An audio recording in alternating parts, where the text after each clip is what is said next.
Thank you for joining the May 28th, 2019 VOLTHA call. Just a reminder that the VOLTHA meetings are public, recorded, and we do post them to YouTube, so please keep that in mind during the discussions and any presentations we may have. And with that, I think we'll go ahead and get started with today's meeting. The main item we have here is to review the new JIRAs, which are 1669 through 1678. I also had a request for a little bit of time to discuss 1669, so we may just take that during the review of the new JIRA, since that's the first one on our list for today. Just a question to the audience: are there any other specific JIRAs that people are working on that need to be discussed during today's call? Okay, then let's go ahead and go over to review the new JIRAs, starting with 1669. All right, and 1669 is enable and disable of Ethernet Uniport for each ONU. And this one is related to the pod management epic link here.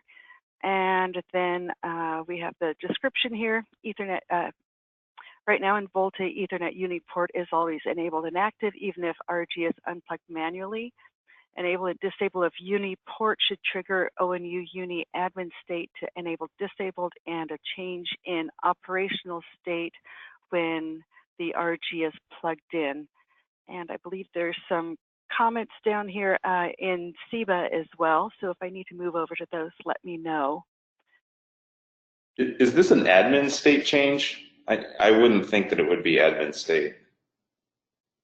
Because I think that isn't admin state set by the operator, not by actions taken by the I believe so. Oh, go ahead, Sean. Yeah, I think it's you will be able to manually set admin state. So I think maybe Ashwaya, I think when you set admin state enable disable, right? So the status of the admin state should display enable or disabled. But operational state also need to be changed coordinatedly, right? So maybe the description is not very clear at this point. Let's see. So yeah, in command I have explained about the flow, which I have understood. So I'm not very sure about that. So yeah, I might need some community suggestion about this. So yeah, that's the thing. So I thought like while provisioning the ONT is enabled and active, then Uniport should have admin state as enabled, while operate state should be unknown, and that will go through the enable state and go through the authentication, and after that it will be active.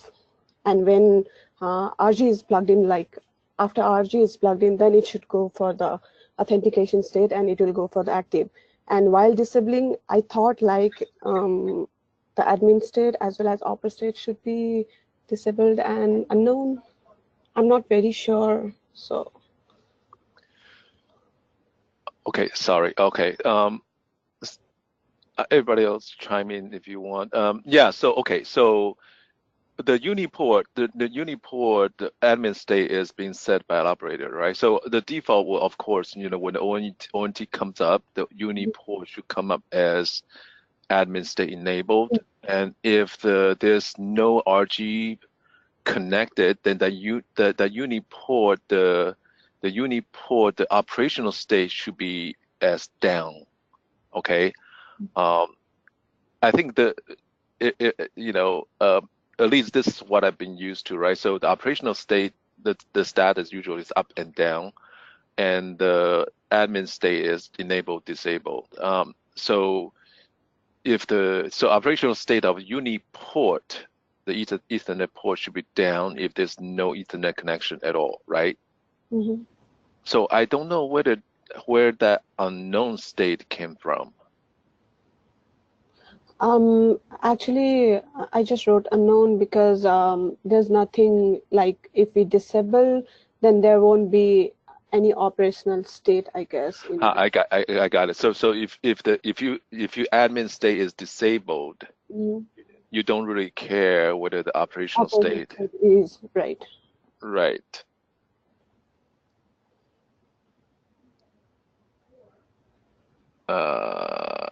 Anybody ONU expert, ONT expert will make a comment on this one. Yeah, Chip. there's a comment on that JIRA SIBA discussion. I mean, the issue. If you go to that link, if you go down, Matt has commented about how it should work. Yeah. Yeah, So, typically you got the admin status course provisionable, and opera status follows just whatever the status case is on the port. So you know, I don't know, the unknown state could be easily be done if you haven't made connectivity with the ONU yet. You're not sure what it is. It has not been read back.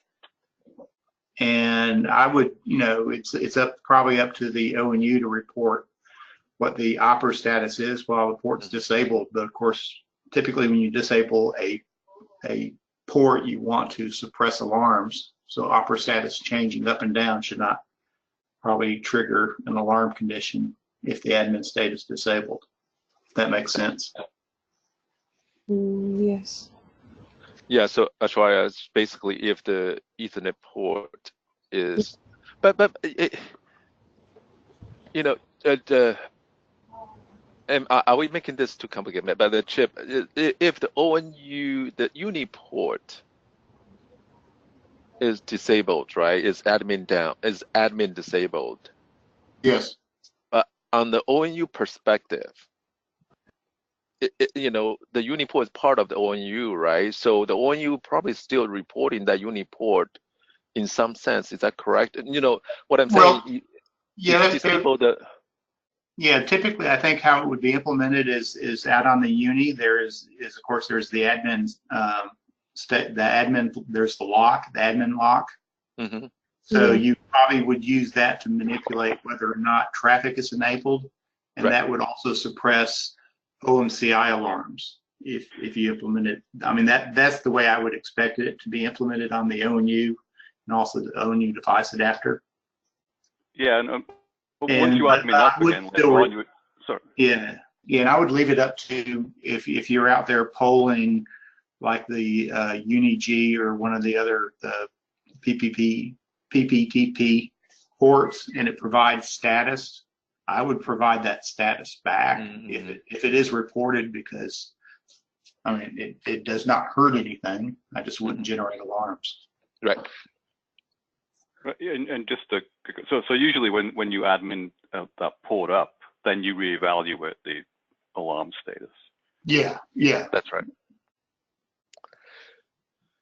So maybe Ashwarya, so the thing is, you know, don't worry about operational state. The operational state should be reported by the ONU or what the OMCI, right? All we need is the functionality. You can set the admin state of that Ethernet port or uni, you know, admin lock or admin lock or unlock versus, you know, the disable. But I think that's the same thing as enable disable, and let the device to do the to create the report of the operational state. Don't worry about operational state. If the operational state doesn't come up correctly, then I think then we will deal with that later. All right, sure.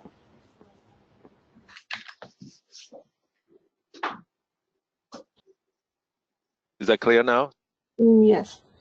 Well, thanks for looking into this. I think this is good. Sure, thank you.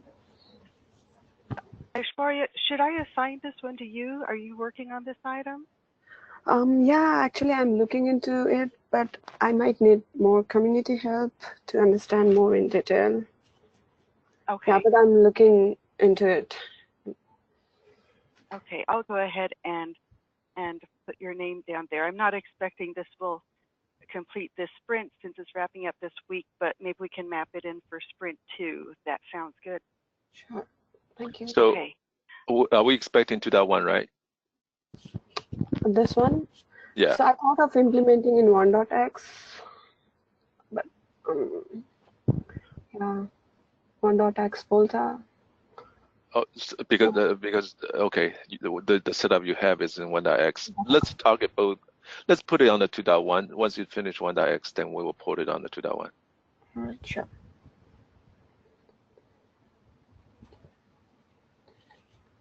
Okay. Any other questions today? I understand we may need follow-up.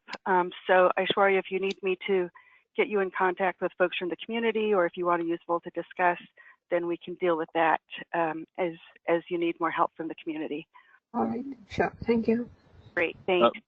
Just Yes. so the community knows, Aishwarya is part of the AT&T, the DVL team that's working with Sunny Chan and Brian Walker and Omkar. So she's the developer over there in Austin. Just a little bit introduction. Welcome. Thank you. Thanks. All right. I think we can go ahead and move on to the next item then. 1670, when VOLTHA API server, the AF router stops, OF agent exists, or I'm guessing it's exits to completed state. David, let's see if we've got David. Yes. Yes, it is Is there exits. issue here? It is exits. Go to ahead. completed Let me state. just go edit that. Yeah. English is not my first language, apparently. But typing isn't anyway. Are you speaking too much Spanish? You're learning Spanish, right? Oh, sorry, we're being No. recorded. Creole, anyway. Okay. Any questions from the group?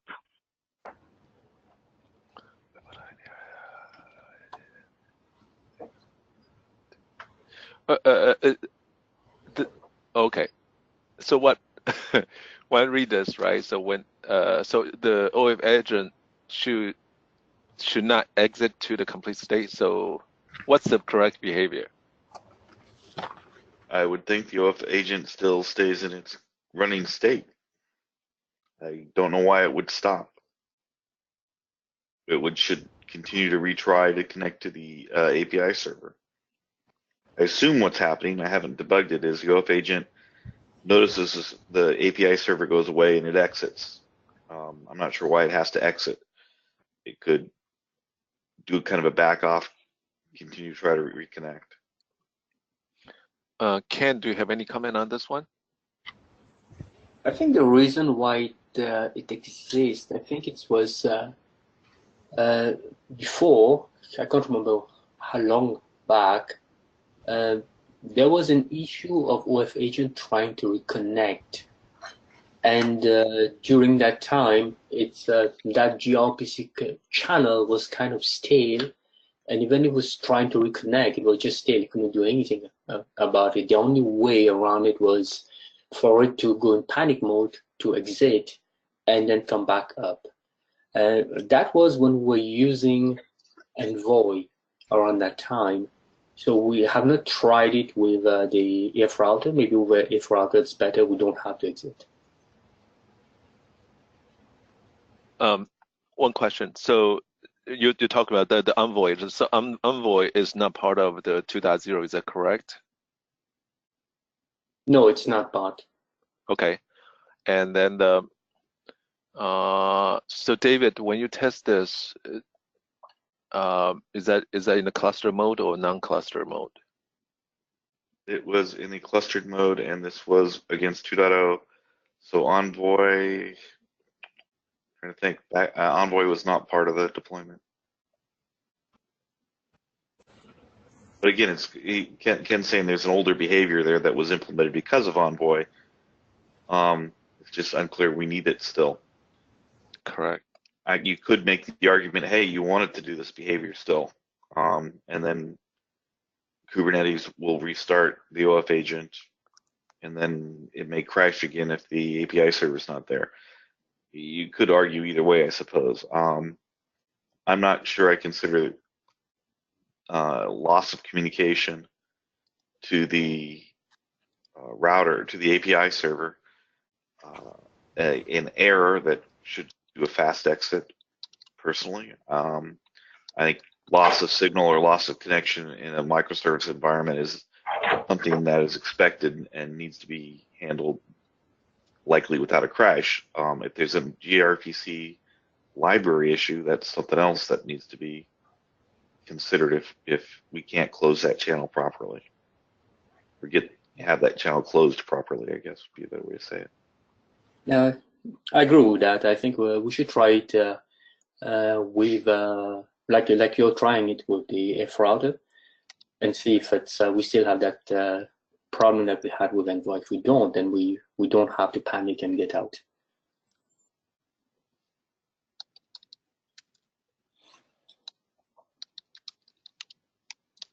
Thanks, Ken. Thanks, David. Oh, go ahead, Sean.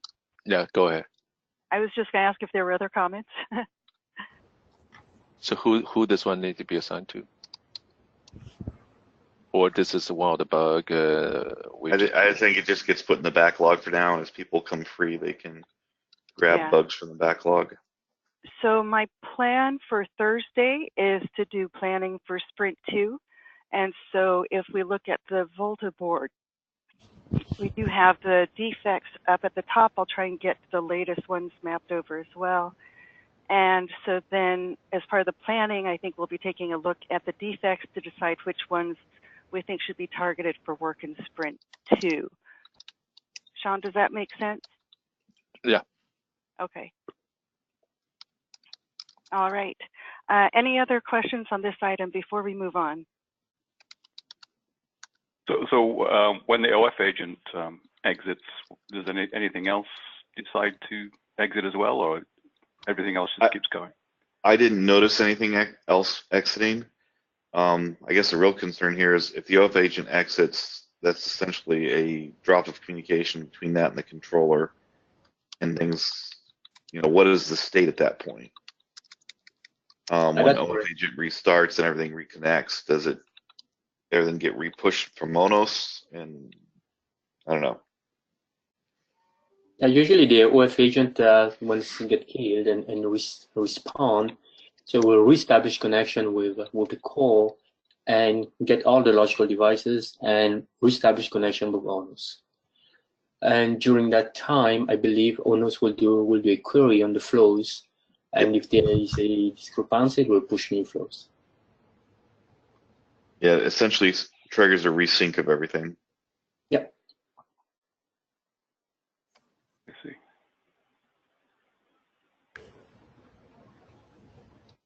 Any other questions?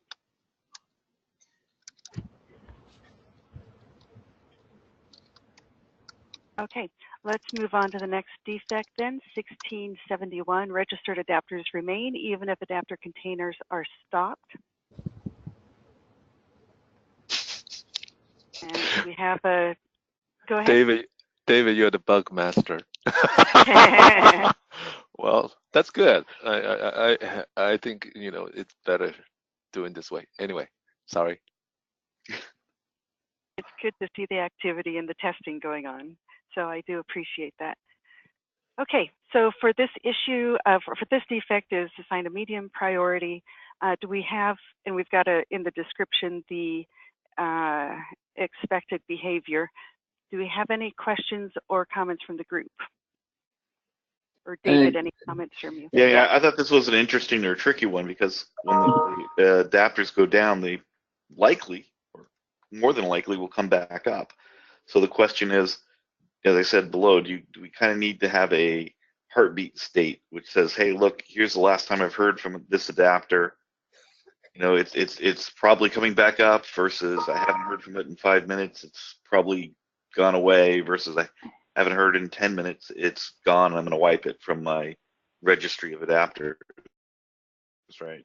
It becomes a different way of life cycle managing what adapters are known or returned. Yeah, I think this one needs a little bit more work on that one. The thing is that I purposely did not unregister the adapters.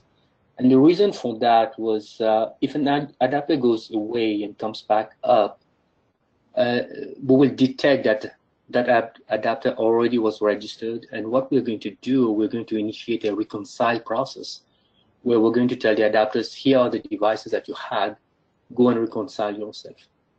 If we unregister it and then we get an adapter coming for us, it's just a registration and that's it. We don't do anything with it. So it was just like to leave room for that reconcile process. No, and that makes perfect sense. That's why I questioned it. Do we kind of have when do we decide that a adapter is gone for good and need to unregister it? And I think there's some life cycle management around that. Yep. Yeah, I guess the adapters themselves are created manually, right? So I go and create an OLT, for instance, right? And if it doesn't exist yet, I guess it doesn't get registered, right? It doesn't get registered until it comes up and connects.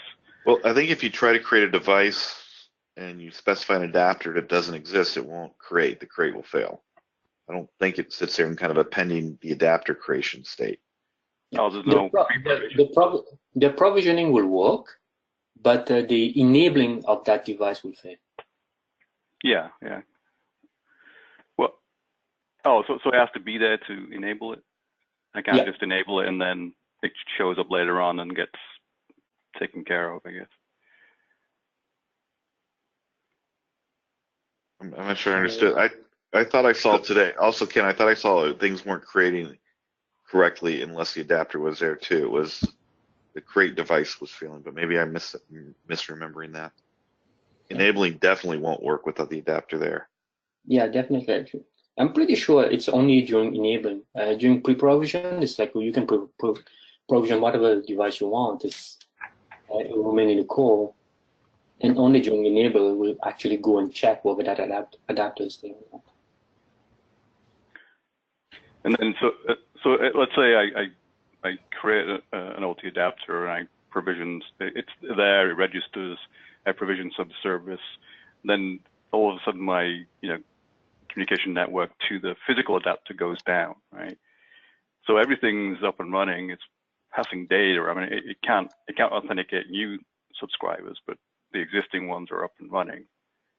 Yeah, that would be up and running. Yeah, so the fact that it's gone out of communication for a while seems a little. I mean, when do you decide that I'm going to unregister and bring it down, even though everything's up and running and working fine from the subscriber perspective, right? I mean, do we even want to do that? Unless someone comes along and manually deletes the OLT or something, or admins it down or whatever.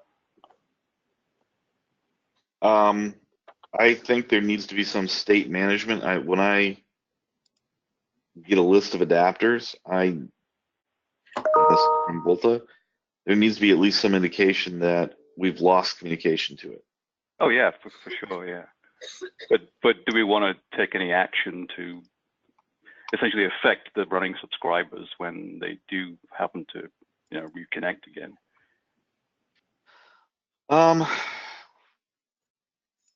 It depends. I mean, does that adapter? I mean, at what point do you decide that adapter is never coming back? Is that a manual operation?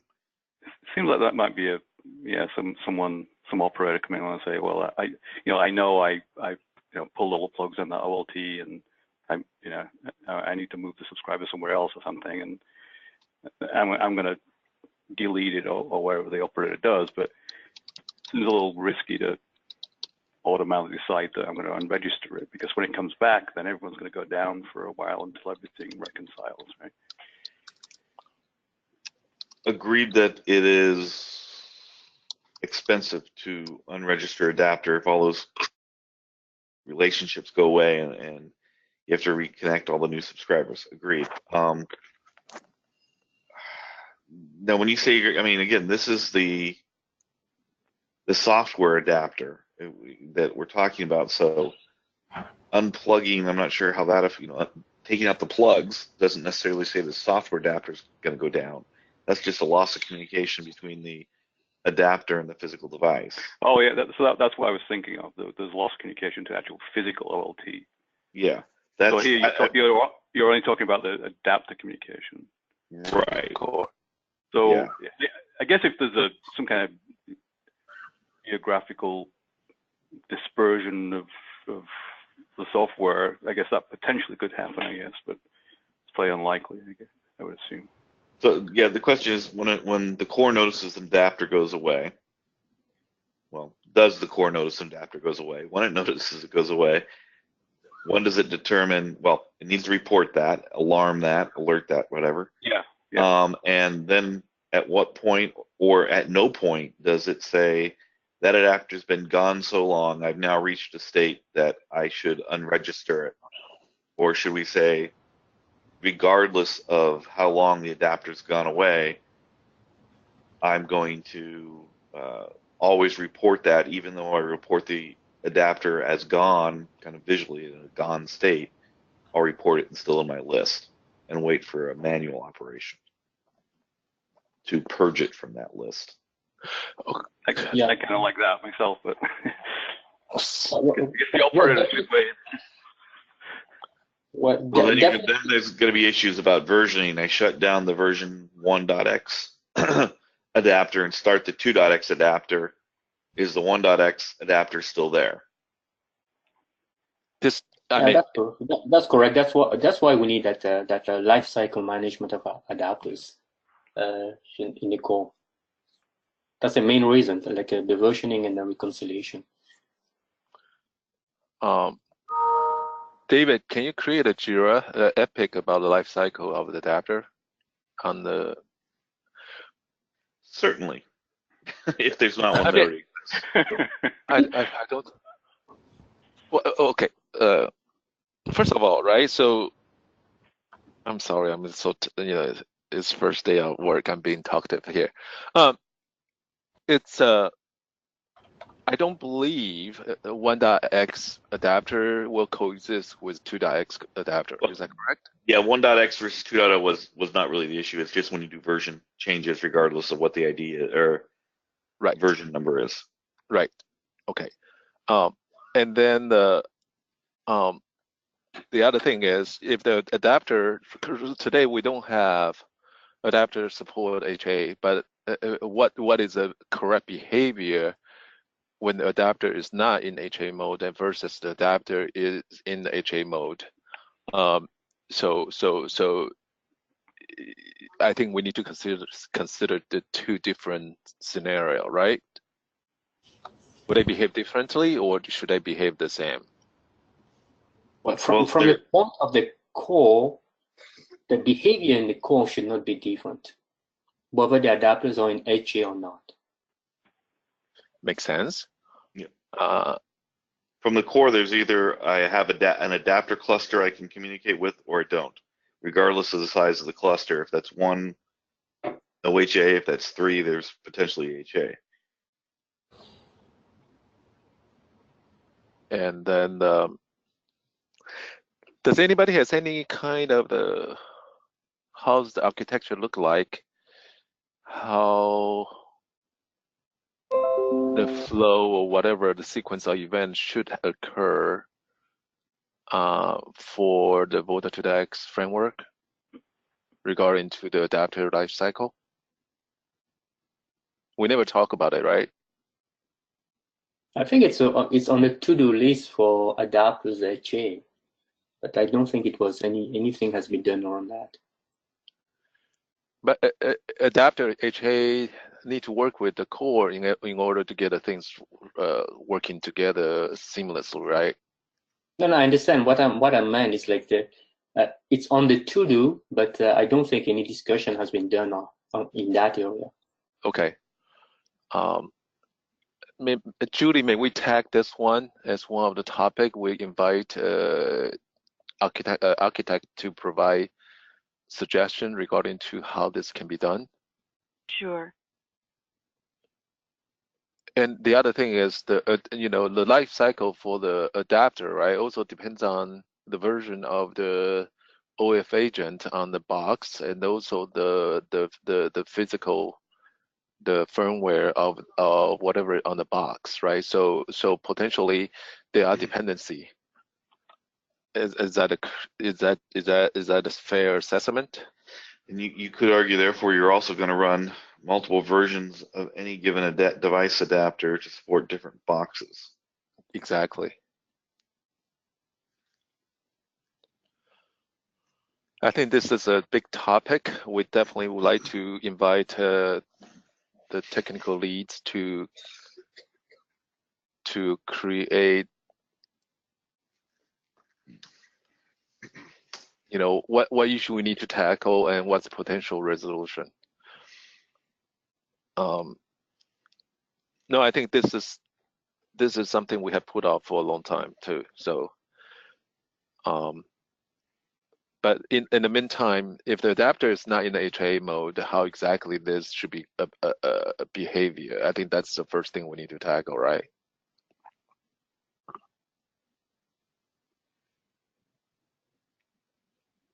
Well, we need to tackle it regardless whether the adapter is in HE or not, like from Exactly. Yeah. So is that on the core side or on the adapter side? If the I mean, on the current state of what we offer to the community now, how do we tackle this? Is it on the core side or both? Well, And there would be something on the core side, and then there okay. was some action that the adapters will have eventually to take. For example, like if an adapter goes away and then it receives a reconcile message, then they will need to act on it. So it's on both, but most of the life cycle per se of adapters will happen in the core. Right. Great. And put in another variable here. You know, does it also the resolution will be dependent on the southbound of the core, whether that's a Kafka or gRPC direct? It should not, in the sense of the actual life management should be independent of the mode of transportation between the core and the whether it's a Kafka or gRPC, it shouldn't matter in terms of adapters life cycle. Right. But I think if we talk about life cycle, that's a too big a scope, right? But but directly to this bug, can this bug to be resolved before the life cycle strategy is in place? Again, this bug could be resolved just by saying, nope, we're going to say adapters only are unregistered manually. And then this bug is done, right? Then you have the epic that says we're going to have to do lifecycle management in terms of reporting communication status from the core to the adapter, so that we have kind of at least a known state. We have, how we're going to deal with multiple versions, how we are going to eventually unregister, and what is the behavior when we unregister, or how do I register a new version and move everybody that new version before I unregister the old version. There's all sorts of questions like that. How do you define the register adapter? Right now, it just registers when it starts up. So let's say I'm running 2.2.x version of device foo adapter, and I want to upgrade to 2.5. Right? I start the 2.5 adapter. Now I've got the 2.x and the 2, or now I've got the 2.1 and the 2.5 adapter both registered with Honos with VOLTHA. How do I move devices from one to the other? Right. And how do I know how do I shut down the 2.1 and unregister it when all the devices are moved? Right. Okay. So of course you don't move until you will not move. You will not unregister adapter until all the serving device is gone, right? If there is a serving device still talking to this adapter, you will not unregister it. Again, if we're going to say device adapters are manually unregistered, you might want to say, have kind of if you try to unregister an adapter, which could be a manual operation, and the question is, how do I unregister adapter? If I just unregister it from the core's perspective, the container is still running. Does it try to re-register? I don't know. I don't know if the adapters do or not. Or if I have a device associated with that adapter and I go to the core and I say unregister the adapter, does the core respond back first kind of hey, I have a device associated with it. Do you really want to do this type of thing? And then you have to force it. I think those questions need to be addressed. And the question, can I do a move from one adapter to the other in a lossless way so that the subscriber doesn't notice?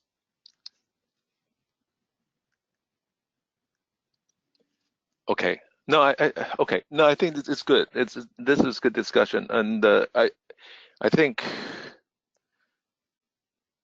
and Bjorn or other service provider, please chime in. I think the unregistered adapter should be manual approach at the same time, and then if the adapter have serving device, a warning should come up, and also the of course, if you let the operation to do the unregistered stuff to remove the container, the cleanup thoroughness, I think it's always something we need to make sure the operation can do. But it doesn't hurt it, or it doesn't matter whether there's a extra container running there, right? As long as it doesn't serve any device. So I'm leaning toward to the manual unregistered. We can throw this idea on the VOLTHA discuss, and then maybe other service provider can provide input. Bjorn? Yes, I'm here. Yeah, that sounds good. I would like to go back and ask our operation guys what they think about that. So I think it's a good idea to follow up on this on what to discuss. Great.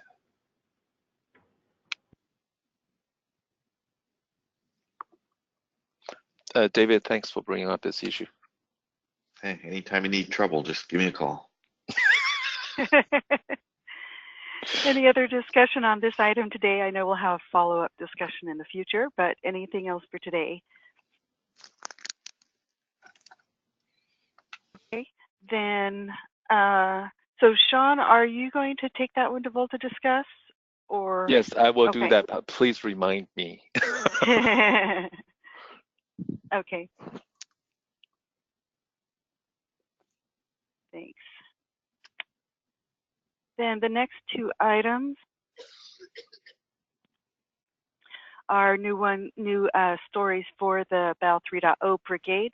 So I think the brigade issues are being handled during that call, but we'll go ahead and go over the description and some brief discussion if needed here.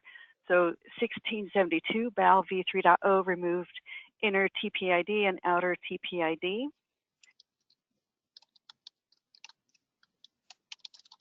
And we have a description here.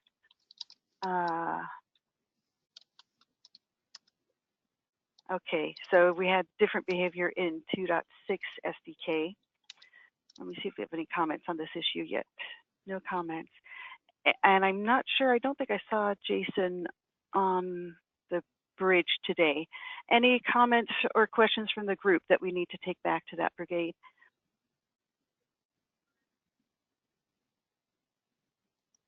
All right, I'll move on to 1673 then. Create scheduler with additional parameter for BAL 3.0. And we do have the description here as well. The TM manager has switched to ITU pond structure. Some parameters have disappeared in BAL 3.0 as a result, and the alloc ID additional bandwidth eligibility is best effort or not assured, and CBR real-time bandwidth, which requires shaping of the bandwidth allocations with fine granularity, and also fixed bandwidth with no critical requirement of shaping. Yeah, this looks like it matches what we're doing, I think. It's just that we don't have access to those parameters in 2.6. Right, and that I think is what this is for, to create, add those parameters in. So I think we're in line. Any questions from the group? I think what Jason is also hoping the community to, of course, there's a brigade team. I think like we talked about last week. So, but if anybody is not in the part of the brigade and interested in getting this thing done, let Jason know. We can assign it to him, to her or him. Thanks, Sean. All right, we'll move on. Next item, 1674. This was another defect that was opened. Volta service.getVolta does not return values, and medium priority was associated with this one. Any questions or comments from the group? I think this is it's just not implemented yet issue. Yeah, that's correct. All right. Is that the CLI command or something run? It's gRPC.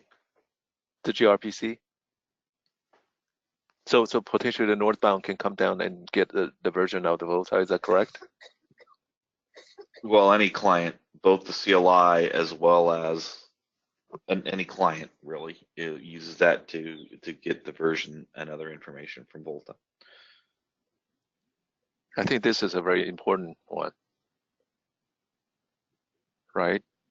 Should we not have some kind of known return if something's not implemented? Yeah. Some of the methods do return some error, such as not yet implemented. Get Volta did not return it, and it doesn't return a partial. I ran into this because I was checking for version. That return value of this call actually returns much more than version. Essentially, almost returns the whole database, which I think is a different issue. It could a quick change, or it might be just to change it to do not implemented yet. Okay, but I guess my question is, in the code, do we not have a way of like just a default return of if you ask for something that isn't implemented, it should just give? Yeah, my comment there was I believe that the gRPC has a standard error, kind of not implemented. And I think that's used in some places, and what I meant to imply was that it probably should be used other places too. Right. Yeah. By the way, so if this is working, or it has a table, whatever, populated already, what is the result? What's the expected result we're looking for on this one?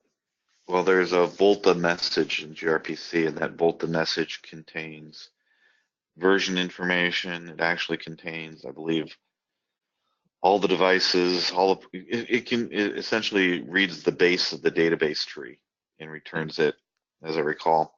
And I'm not sure we want to do that all in that way, but that's a different issue. Also, it just returns the version of the process that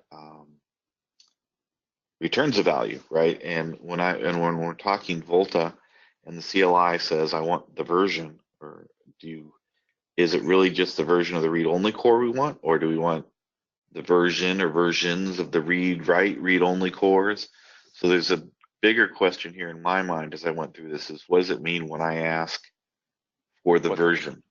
Right. Because I probably want to know the list of components, or at least some of those components and those versions, including perhaps the API server version, the read-write core version. And then I went down the thought process, well, do I just do a Kubernetes git pods, and that's the information. So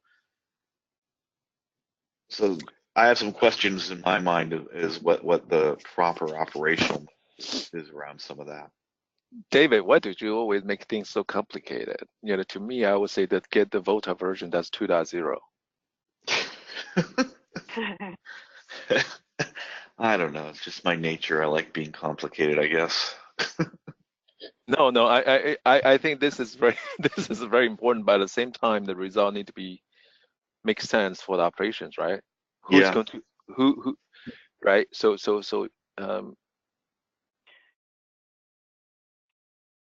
and from an operational standpoint, I may just go to Kubernetes and look at the version of the pods and the containers within the pod, and that may be enough. I don't know. So David, if I'm off base here, correct me. I think we have, one initial decision point for this particular issue is, do we just want to resolve this one with a returning a value of not yet implemented, some default value, and then have a separate issue to track how this should be handled when it does return values, So yeah, I think there's a two-step, and the first one is, okay, can we just get 2.0 returned from this? Yes. And I've actually assign this one to me. Actually, I've got a patch set that I'm working on that uses the Golang flags to inject the version information into the executable, and then we'll at least get the version information back from this call. It'll be a partially filled out object, not a full filled out object.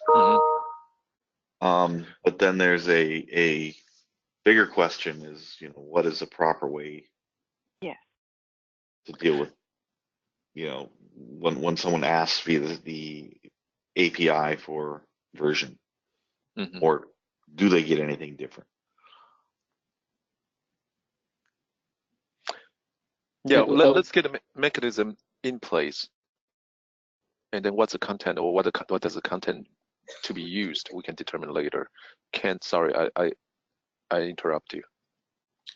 No, that's all right. I was just telling you, David, in the code, actually, there is a default to send an implemented response back for any API that are not implemented. So if it's not there, so that's definitely it's a bug.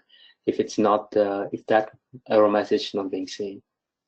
Yeah, for this object, it wasn't.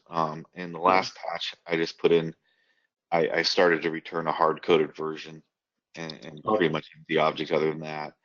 And then I've got a patch set that's in the works for injecting the version via the Go LD flags.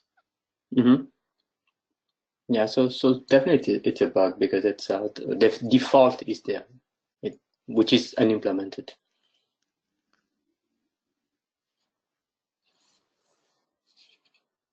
Thanks, Ken. Thanks, David. Any other discussion for today on this item? All right, then let's go on to the next one. Another defect, 1675, update flow push status and ONOS from pending add on success. This is the one you just fixed, right, Ken? Yeah, so I didn't know that one exists because I opened another one, 1678 for that. Oh, okay. So that's fixed. But, let's see. You said that one was 78.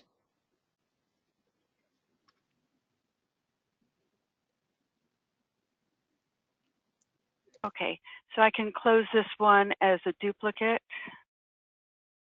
Yeah. I'll do that after the call. I'll add the duplicate in the comments. And then you said 1678 is done? Yes, I see it's merged in here. Okay. Okay, so let me go ahead and put this in 2.1.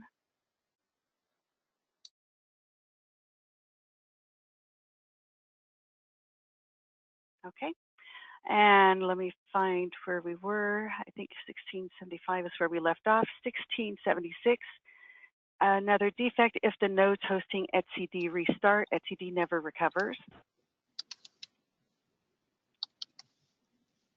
And this one was opened by Kent.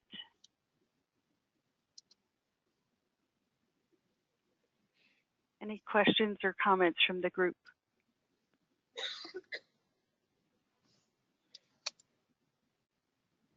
And this is true, Kent, if we just lose a quorum. It doesn't have to be all the nodes, just the quorum. Is that correct?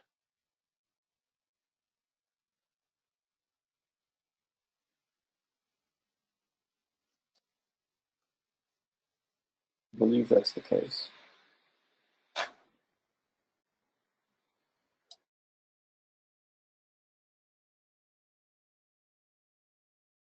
Any other questions?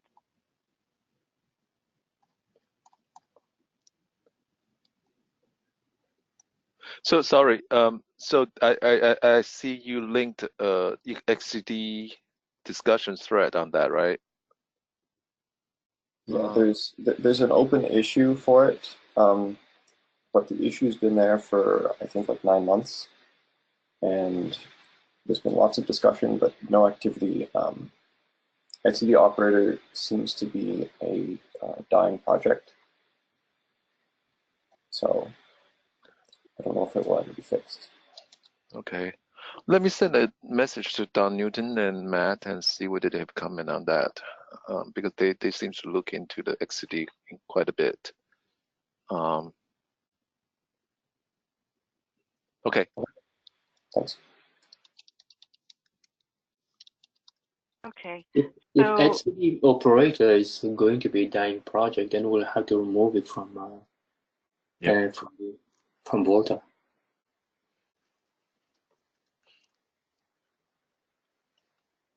Has anybody has there been any commits to etcd operator in the recent months? You shouldn't take my word for this too much. It's When I looked at it last, it hadn't changed in a while. So if we're not going to use etcd operator, we just have to figure out another way to start etcd and what that means in terms of different failure modes. Alright, so the etcd operator still seems to be getting changes. I guess it's more we've had issues. I've talked to at least one other person who's had issues getting stuff fixed. They don't seem to be. They seem to be more interested in new features than making it stable. That's correct. Yeah. That's yeah. That's not an uncommon thing. That sounds like the project we've been all working on. But that's correct. Like Stefan opened an issue with etcd a year ago, and he got a comment like a week ago about, oh, maybe check this. Your CPU is going up too much. You need to give more resources. But that took a year. Wow. I'm expecting our VOLTHA discuss responses much faster than that, but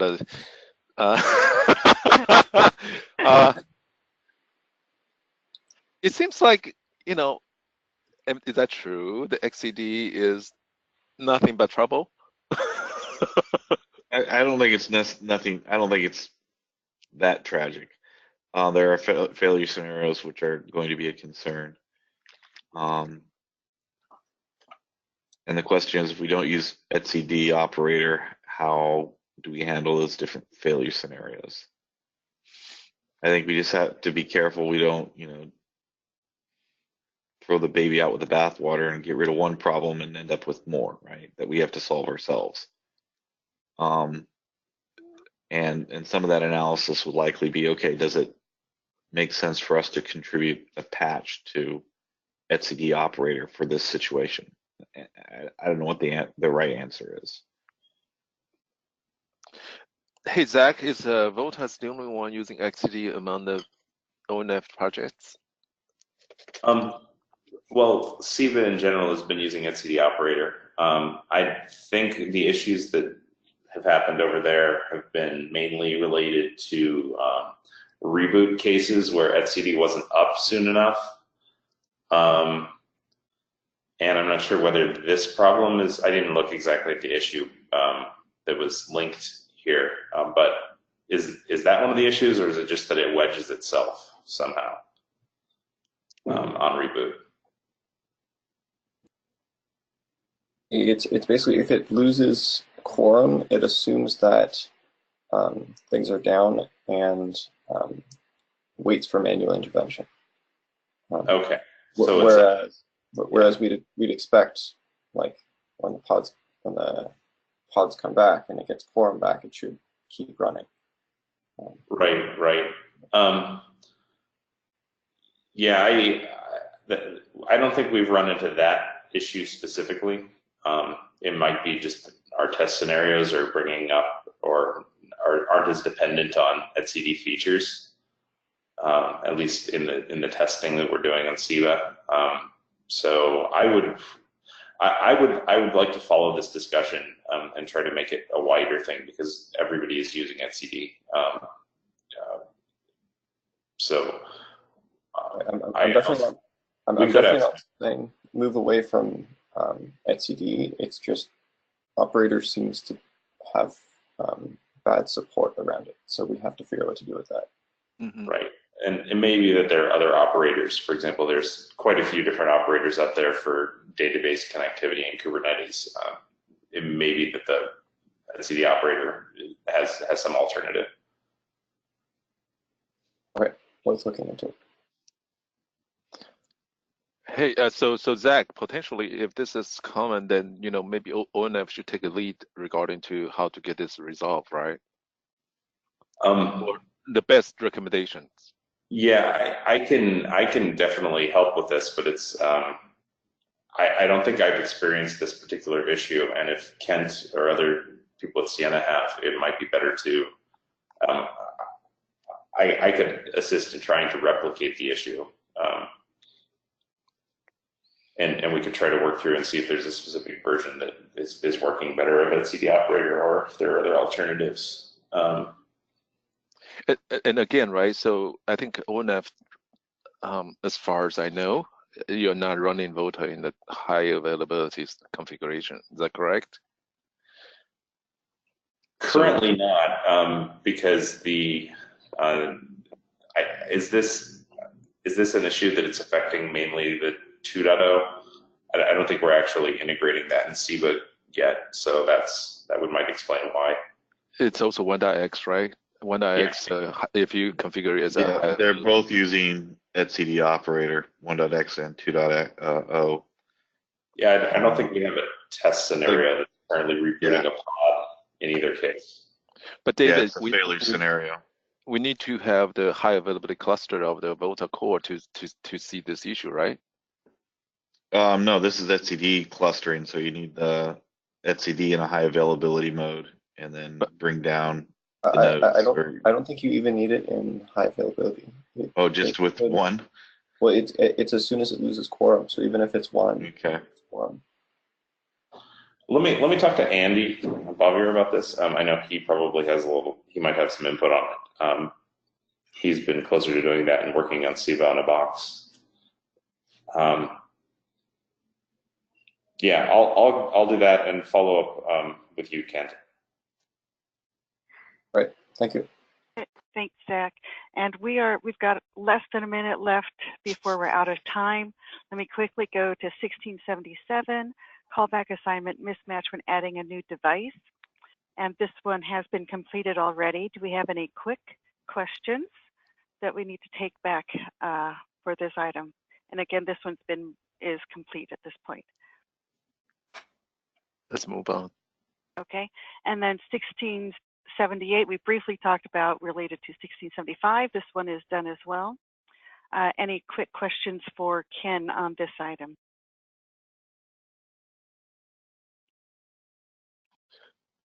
Just a comment, right? So you guys are working yesterday. That's great. Yeah, we had a long weekend. Canada had last Monday off. We had US had yesterday off. Okay.